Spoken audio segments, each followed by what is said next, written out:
नमस्कार, विंध्या टाइम्स में आपका स्वागत है। मध्य प्रदेश त्रिस्तरीय पंचायत चुनाव एक बड़ी चुनौती बन चुके हैं शासन के लिए, निर्वाचन आयोग के लिए। और अब जब कोर्ट इन तमाम चीज़ों पर सुनवाई कर रहा है, इन तमाम मसलों पर सुनवाई कर रहा है और कोर्ट ने जो आदेश दिए, उसके बाद एक ऐसी स्थिति निर्मित हो गई है कि तमाम वो लोग जो इन चुनावों में अपना भविष्य देखते थे, इन चुनावों में जिस तरह की पूरी प्रक्रिया का पालन कर रहे थे, सारी चीज़ें एक ट्रैक पर लाने की कोशिश थी और ये कवायद थी कि चुनाव लड़ेंगे, चुनाव जीतेंगे, लेकिन पहले हाई कोर्ट के बाद सुप्रीम कोर्ट से वापस हाई कोर्ट और फिर हाई कोर्ट के बाद सुप्रीम कोर्ट, और सुप्रीम कोर्ट ने फिर सीधे राज्य निर्वाचन आयोग को निर्देश दिए। लेकिन इन सब के बीच महत्वपूर्ण पहलू ये था कि अब आज महाराष्ट्र के जो स्थानीय निकाय चुनाव हैं, उनमें जो 27% का ओबीसी आरक्षण था, उस अध्यादेश को सुप्रीम कोर्ट ने रद्द कर दिया है। अब जब ये फैसला हुआ तब एक चीज साफ हो गई कि अब मध्य प्रदेश में जो चुनाव चल रहे हैं, स्थानीय त्रिस्तरीय पंचायत चुनाव हैं, उस पर भी अब ओबीसी रिजर्वेशन वाली सीटों में ये प्रक्रिया रोक दी जाएगी। कल ये आदेश हुआ। आदेश होने के बाद जब ये चीजें निर्धारित हुई तब ये कहा गया कि अब राज्य सरकार या माफ कीजिएगा, राज्य निर्वाचन आयोग क्या करेगा। राज्य निर्वाचन आयोग ने देर शाम तमाम फैसले लिए, ऑर्डर पढ़ा, कोर्ट के ऑर्डर की कॉपी पढ़ी, सुप्रीम कोर्ट ने जो कहा था उसके आधार पर सबसे पहले तो जिला पंचायत अध्यक्ष पद का जो आरक्षण था उसे स्थगित किया। उसके साथ इस जो रिजर्व सीटें हैं ओबीसी के लिए, वहां पर चुनाव की प्रक्रिया रोक दी। इतना कंफ्यूजन हो चुका है कल से, जब से कोर्ट ने ये ऑर्डर दिया और आज तक की जो स्थिति है। राज्य निर्वाचन आयोग ने बैठक की, बैठक के बाद यह निर्धारित किया कि हम चुनाव तो कराएंगे, चुनाव होंगे, निर्धारित समय में होंगे, जो टाइम फ्रेम दे दिया गया है उसमें होंगे, लेकिन ओबीसी के लिए जो रिजर्व सीटें थी वहां पर चुनाव नहीं होंगे। और जिन लोगों ने फॉर्म भर दिया, जो लोग नामांकन कर चुके हैं, उनका क्या होगा। जिला पंचायत अध्यक्ष पद का जो आरक्षण है उसे स्थगित किया गया। देर शाम ये फैसला लिया गया। महाराष्ट्र को लेकर आज वो जो फैसला आया वो सबके सामने है। और सीधे सीधे ये आदेश जब जारी किया गया 17 तारीख को ही, यानी कल ये जब आदेश जारी हुआ, कलेक्टर्स को राज्य निर्वाचन आयोग ने मध्य प्रदेश में कलेक्टर्स को लिखा कि त्रिस्तरीय पंचायतों के आम निर्वाचन 2021-22 में अन्य पिछड़ा वर्ग हेतु आरक्षित पदों की कार्रवाई स्थगित की जाए।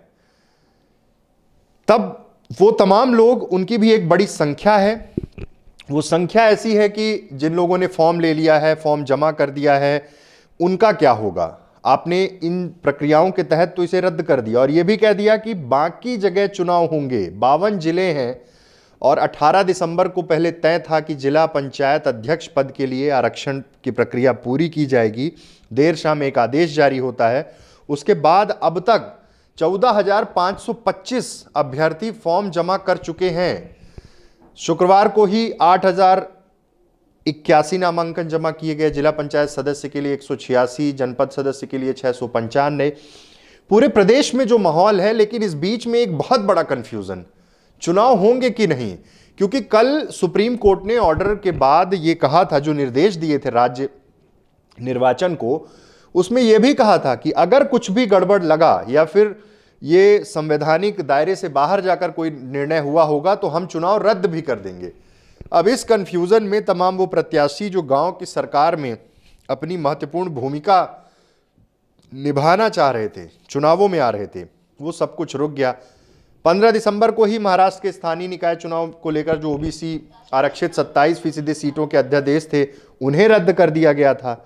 6 दिसंबर के आदेश में तब्दीली से इंकार करते हुए राज्य निर्वाचन आयोग अपनी पिछली अधिसूचना में बदलाव करने की बात, तमाम चीजें कोर्ट के थ्रू हुई। राज्य निर्वाचन कुछ कहता है, हाई कोर्ट स्टे नहीं देता, हाई कोर्ट के बाद सुप्रीम कोर्ट जाते हैं, सुप्रीम कोर्ट हाई कोर्ट भेजता है, हाई कोर्ट अगली डेट जनवरी की देता है। उसके बाद जब अर्जेंट हियरिंग नहीं होती, बाद में फिर से सुप्रीम कोर्ट मामले की सुनवाई करता है। प्रत्याशी जो बेचारा है इन चुनावों में, वो तो घूम रहा है बस। वो इस कंफ्यूजन में है कि ये चुनाव होंगे कि नहीं, क्या स्टे मिल जाएगा अगर चुनाव रद्द होते हैं, और नामांकन जो हो गया है उसका क्या होगा। नामांकन को लेकर जो तमाम प्रक्रियाएं कर ली गई हैं वो कैसे कवर अप होंगी, जो नामांकन की फीस जमा कर दी है उसका क्या होगा। बहुत सारे सवाल हैं। 27% आरक्षण के प्रावधान को रद्द करते हुए बाकी 73% सीटें सामान्य श्रेणी के लिए रखे जाने की नई अधिसूचना 1 हफ्ते में जारी करने का आदेश महाराष्ट्र को भी हुआ था।